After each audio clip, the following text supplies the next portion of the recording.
Hey guys, this is Austin, and today I'm here with my review of the new iPad 3. As the successor to the iPad 2, which sold roughly 400 gajillion units, the new iPad has a lot to live up to, but is it worth it? At first glance, it's hard to tell the new iPad from the iPad 2. Both have a nearly identical design, and this really isn't a bad thing. Up front, you have a VGA front-facing camera, along with the home button and Retina display. Like the iPad 2, you can get the new iPad in both black and white, as well as in 16, 32, and 64GB capacities, as well as with and without 4G LTE. The back and sides of the iPad are milled out of a single piece of aluminum, with nothing but Apple and iPad logos on the back. Taking a closer look at the specs, you'll see it's slightly thicker and heavier than the previous iPad, but it's for a good reason that I'll get into in a minute. Overall, if you've ever tried an iPad 2, you'll know what to expect here. A very premium product that looks and feels great. Of course, I can't do a review of the new iPad without talking about its headlining feature, the Retina display. Compared to the original iPad and iPad 2, it has quadruple the resolution at 2048 by 1536 pixels. To put it in perspective, a high-definition TV is typically going to have a resolution of 1920 by 1080. While a lot of Apple's marketing is over the top, I think they're spot on with the iPad 3 screen. It simply is the best. Not only will you not be able to see individual pixels normally, but the color and saturation are excellent, especially as you turn the brightness up.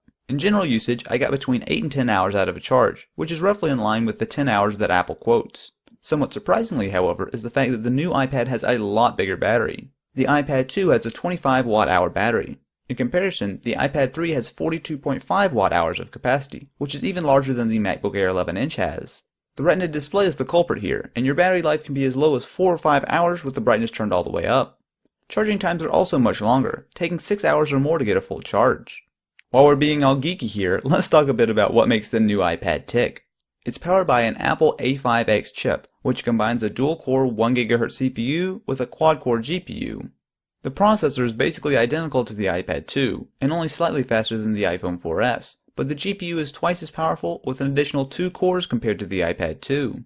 It also has twice as much RAM at 1GB. While this looks like a nice upgrade on paper, it ends up being roughly the same. Since the new iPad has to push a lot more pixels on the display, those extra 2 GPU cores end up making the performance just about even with the iPad 2. That's not bad, as the last iPad was no slouch when it comes to performance, but it would have been nice to have a more substantial upgrade.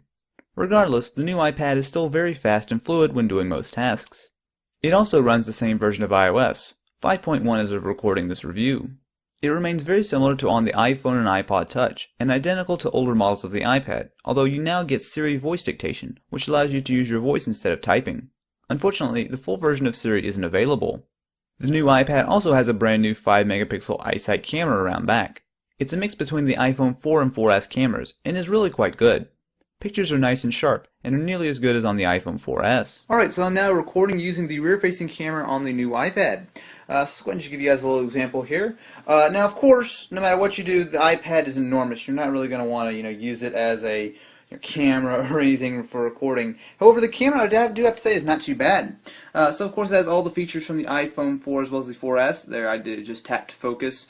It's not quite as good as the 4S camera, but I do think it's a slight bit better than the iPhone 4. Just like the iPhone 4S was a moderate upgrade from the iPhone 4, so too is the new iPad compared to the iPad 2.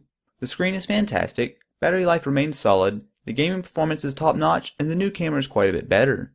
Having optional support for 4G LTE with 3G worldwide is also a nice improvement. That said, if you have an iPad 2, I really don't recommend upgrading.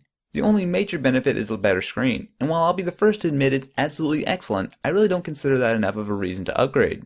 However, if this is your first tablet, or you're upgrading from an original iPad or other tablet, then I have no issues in recommending the new iPad. It's simply as good as it gets.